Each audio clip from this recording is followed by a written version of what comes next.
என்ன மக்களே நல்லா இருக்கீங்களா அப்படி நான் கேட்க மாட்டேன். ஏன்னா எல்லாருமே நாசமாக போயிட்டோம், என்னையும் சேர்த்து தான். ஏன்னா என்னைக்கு நம்ம இலவசத்தை தேடி என்னைக்கு ஓட்டுக்கு காசு வாங்க ஆரம்பிச்சோமோ அன்றைக்கே நாசமாக போச்சு. நானும் நாசமாக போச்சு. நான் அரசியல்வாதியை குறை சொல்லவே மாட்டேன்.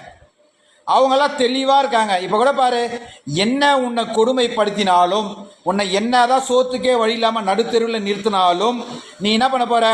2000 ரூபா 3000 ஓட்டு காசு கொடுக்க போற, நீ ஓட்டு போட போற. இப்போ பார்லமெண்ட் தேர்தல் வருது, அதுக்காக தான் பண்ண போற.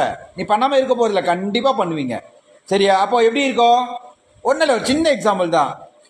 22,000 ரூபாய் 20,000 ரூபாய் இபி பில் கட்டுவேன் மாதம் மாதம். ஆனால் இப்போ இந்த நிமிஷம் ஒரு ½ hour முன்னாடி 52,500 ரூபாய் கரண்ட் பில் கட்டிட்டு வந்திருக்கேன். இது இல்லாமல் 37,000 ரூபாய் டெபாசிட் வர நிற்கிதான் கட்டணுமா.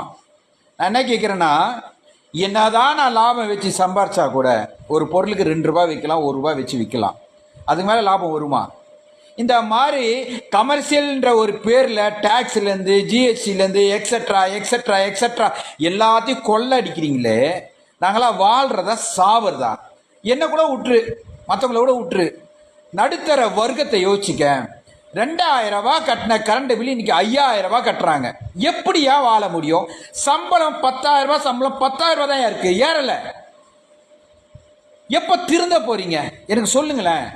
இவன் இல்லைன்னா அவன், அவள் இல்லைன்னா இவன், இப்படியே மாத்தி மாத்தி மாத்தி ஓட்டை போட்டு போட்டு போட்டு இந்த நாட்டை நாசம் பண்றீங்களே. என்னைக்குதான் உங்க எதிர்ப்பை தெரிவிப்பீங்க? என்னைக்குதான் இந்த அரசியல்வாதியில திருந்த வைப்பீங்க? தயவு செய்து மக்களே நீங்க திருந்துங்க. சத்தியமா என்னால் முடியும். நான் இவ்வளவு நாள் பேட்டியே போடல, ரொம்ப நாள் ஆயிடுச்சு, 6 மாசம் ஆயிடுச்சு.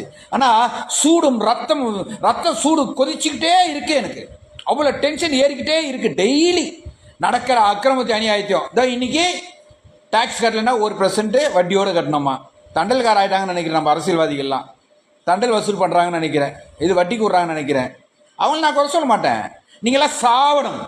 இதெல்லாம் பத்தாது, இன்னமும் நீங்க நிறைய அனுபவிக்கணும். இப்போ அடுத்துக்கு என்ன தெரியுமா பண்ணுவீங்க? இப்போ இவன் இதெல்லாம் பண்ணிட்டான் அப்படின்னு மறுபடியும் பழைய ஆளி உன்னத்தினை கூப்பிடுவீங்க உள்ள. அவனை ஒரு 5 வருஷம் வச்சுட்டு அவனை முடிச்சு இன்னொரு பழைய இவனையே திருப்பி கூப்பிடுவீங்க. அதுதான் நீங்க பண்ற தவறு. யார் நாட்டுக்கு நல்லது பண்ணுவான், யார் உண்மையானவன், யார் நேர்மையானவன் பார்த்து என்னைக்கு நீ ஓட்ட போடுறியோ, என்னைக்கு நீ ஓட்டுக்கு காசு வாங்காம இருக்கியோ, அன்னைக்குதான் நீயும் உன் குடும்பமும் நல்லா இருக்க முடியும். ஒரு காலேஜ் வச்சிருக்க ஓனர் பல கோடிக்கு அதிபதியா இருக்கான்.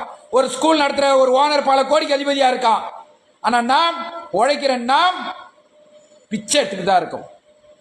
இன்னும் நீங்க திருந்த போறதில்ல. சரியா? நீங்களா திருந்தாமல் இங்க நாடு திருந்தாது.